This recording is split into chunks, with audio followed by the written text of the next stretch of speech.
Vaadake, meie saime Eestist välja hiilida baltisakslaste varjukatte all teise ümberasumise ajal.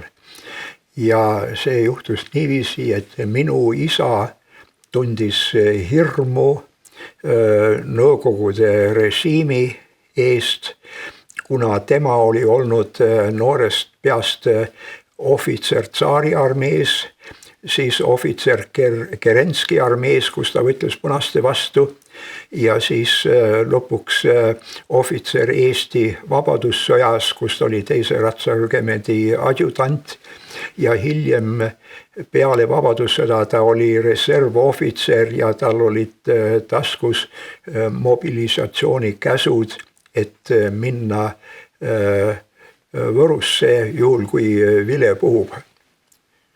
Ja ta arvas, et tema oli üks väga hea kandidaat rongi peale minemiseks, mitte Saksamaale ega vastassuunas. Kuna me olime nõnda nimetatud hilisümberasujad, siis vastavalt Hitleri ja Stalini leppe kohaselt me tohtisime kõik oma koduse vara kaasa viia. See sai ära pakitud ja siis raudteega teele pandud Saksamaale. See kadus aga tee peal kõik ära ja ei jõudnud kunagi kohale. Ma mäletan seda pikka rongisõitu Eestist läbi Läti, Leedu ja Poola Saksamaale, aga mitte midagi erilist sellest. Meil oli suur moonakorv kaasas, mida jälle olid meile sugulased kaasa andnud, kus oli siis rukkileiba, võid ja suitsusinki sees. Ja sellest me elasime selle reisi ajal. Jällegi ma seda täpselt ei mäleta, aga alguses me olime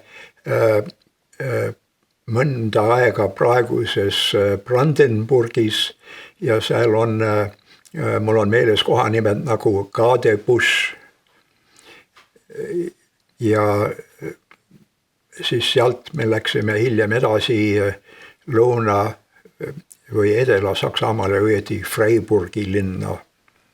Meid peeti baltisakslasteks, kes tulid siis Heim ins Reich ehk koju Saksa riiki 1946. aasta kevadel, kui me olime juba mitu kuud Keislingenis elanud, siis hakati neid sealseid põgenikke üle vaatama ja siis avastati, et meie olime tulnud Saksamaale mitte selle 44.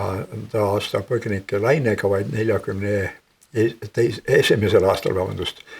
Ja siis otsustati, et meie ei ole põgenikud ja meid, kuidas öelda, visati laagrist välja.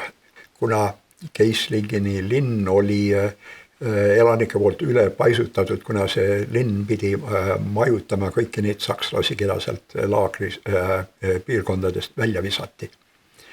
Et meie elasime alguses ühes tööliste ühiselamus, kus meil oli üks tuba meie pere peale, meid oli siis juba 5 last, isa ja ema.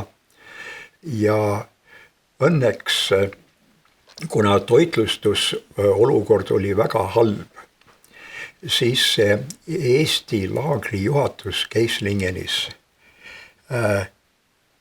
lubas kõigepealt meil lastel käia edasi Eesti algkoolis ja siis hoidis meid ka selle laagri toidu peal, mis seisis sellest, et seal olid toidupunktid, kus siis perekonnad käisid kord nädalas või nii oma neid toiduaineid toomas.